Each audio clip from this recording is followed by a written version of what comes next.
इधर जम्मू कश्मीर की परियोजनाओं की समीक्षा की जानी है, जिसमें नितिन गडकरी मौजूद होंगे। उच्च स्तरीय बैठक की अध्यक्षता भी की जाएगी। दिल्ली में इस बैठक का आयोजन किया जाएगा। तो फिलहाल जम्मू कश्मीर में तमाम जो परियोजनाएं चल रही हैं,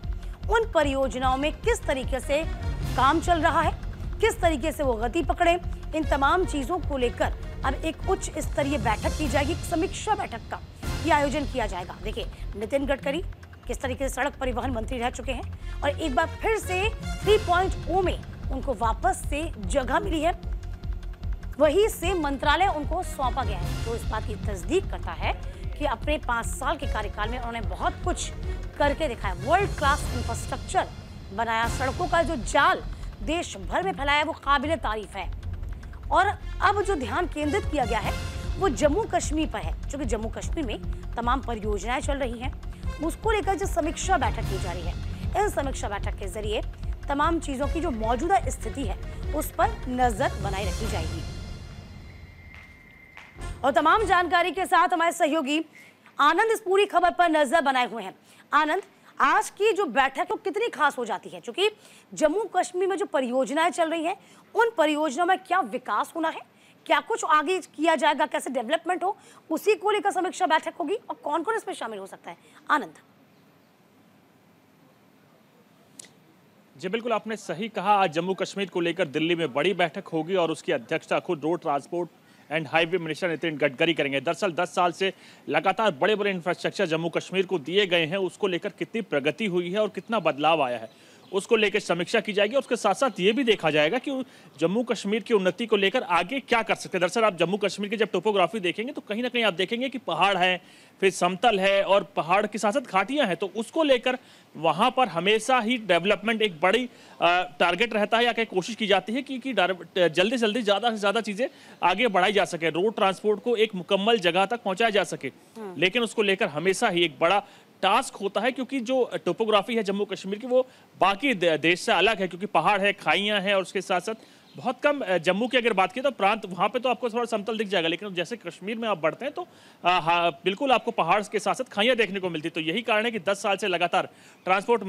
मंत्री रहे नितिन गडकरी एक बार फिर मंत्रालय संभालने के बाद बड़ी बैठक आज दिल्ली में करेंगे, ट्रांसपोर्ट भवन में करेंगे, जहां NHAI के चेयरमैन से लेकर तमाम आला अधिकारी ट्रांसपोर्ट हाईवे मिनिस्ट्री के होंगे। अध्यक्षता को JP नड्डा करेंगे और समीक्षा बैठक की जाएगी कि अभी तक जितना काम हो सका है कितना पूरा हुआ, क्योंकि आप जानते हैं नितिन गडकरी कार्यशैली बाकी मंत्रियों से अलग होती है। उनकी कार्यशैली कहीं ना कहीं उनको माना जाता है देश का हाईवे मैन ऑफ इंडिया, और यही कारण है कि देश के एक एक हिस्से में हाईवेज इस वक्त पहुंच रहे हैं और दुनिया की सबसे तेज गति से भारत में ही रोड हाईवेज जो है वो निर्माण हो रहे हैं। तो उसको लेकर समीक्षा बैठक है और की जाएगी कोशिश की जल्दी से जल्दी तमाम प्रोजेक्ट को पूरा किया जा सके, जो टाइम लिमिट दी गई है उससे पहले किया जा सके और उसके साथ साथ डेवलपमेंट आगे। और ये बैठक तो खास है ही। देखिए आनंद, जाहिर सी बात है बैठक तो खास है ही, और जिस तरीके से आप नितिन गडकरी का जिक्र कर रहे हैं, 10 साल तक सड़क परिवहन मंत्रालय उनके पास रहा, 3.0 में भी उनको वापस से मौका दिया, उनका काम करने का तरीका, उनकी कार्यशैली से हम सब वाकिफ हैं। वर्ल्ड क्लास लेवल का वो इंफ्रास्ट्रक्चर दे पा रहे हैं, किस तरीके से सड़कों पर मकड़जाल जो बिछाया गया है वो शानदार लेवल का है। लेकिन इस बीच भौगोलिक परिस्थितियों का तो सामना करेंगे ही। यदि हम जम्मू कश्मीर का जिक्र कर रहे हैं तो भौगोलिक परिस्थितियों के परिणाम स्वरूप थोड़ी चुनौतियां आती ही हैं, लेकिन एक चुनौती ये भी है कि अभी कुछ वक्त से हम देखें तो आतंकवाद एक बार फिर से सर उठाने की कोशिश कर रहा है, तो ये भी एक चुनौती हो जाएगी कहीं ना कहीं।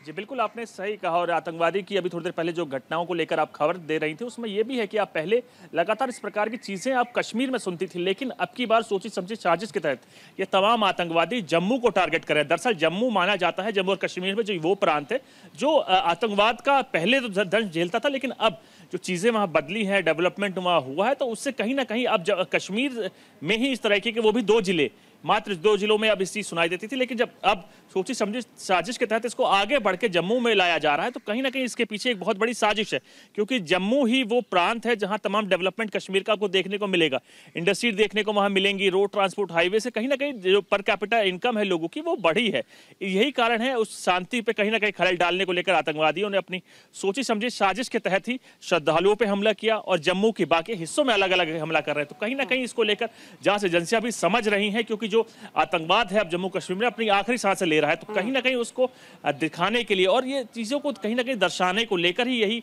कारण रहा है कि आतंकवाद अब जम्मू की तरफ बढ़ रहा है, क्योंकि कश्मीर से लगभग सारे आतंकवादियों को सेना ने खत्म कर दिया। आप देखिए ऑपरेशन ऑल आउट कब से चल रहा लगातार। कहीं ना कहीं जैसे ही श्रद्धालुओं पे हमला हुआ तो उसको लेकर भी जांच एजेंसियां अलर्ट थी, उनको इनपुट पहले से आ रहे थे, लेकिन जो वारदात हो गए उसके बाद सर्च ऑपरेशन लगातार जारी है। एजेंसी कोशिश कर रही है कि जम्मू जो प्रांत है वो शांत रहता था, तो उसी को उसी तरीके से आगे बढ़ाया जा सके, जो है वो जाहिर सी बात है आनंद रंग लाएंगी और लगातार आतंकवादियों पर हम नकेल कसते आ रहे हैं और खात्मा हम करके ही रहेंगे। आप अगली खबर पे मेरे साथ बने रहिएगा, आपका मैं रुख करूंगी।